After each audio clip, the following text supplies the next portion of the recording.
ہو سکے آسان کر کے بیان کیا جائے، جبکہ مقصود اصلاح ہے اور اپنی علمیت کی دھاک بٹھانی ہے، تو پھر وہ دھڑا دھڑ آدمی بولتا چلا جائے اور پبلک نعرے لگاتی جائے، پلے کچھ بھی نہ پڑے۔ تو عام طور پہ نعرے لگتے ہیں نا، وہ آواز کی اتار چڑھاؤ پر لگتے ہیں، وہ کیا بولا وہ اتنے نہیں سمجھ پڑتے۔ یا شعر پڑھتا ہے زوردار تو پھر نعرہ لگتا ہے،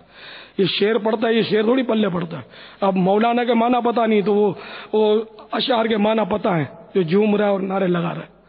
بڑا مشکل کام ہے نا۔ تو اس لیے وہ اشعار تو چلو اب جیسے ہیں وہی رہیں گے، لیکن کم از کم ہم بیان جو کرتے ہیں، ہمارے مبلغین جو زیادہ پڑھے ہوئے یا عربی دان ہیں، ان کو چاہیے کہ وہ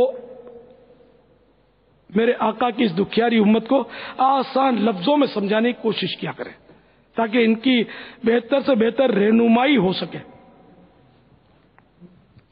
اب جو ہارڈ الفاظ میں بولتا ہے یہ برا نہیں ہے، نعوذ باللہ، میں تو سمجھا رہا ہوں، میں اپنوں کو سمجھا رہا ہوں۔ اب یہ کہ اس سے علماء ہوتے جو آسان کر نہیں پاتے، وہ نہیں، مطلب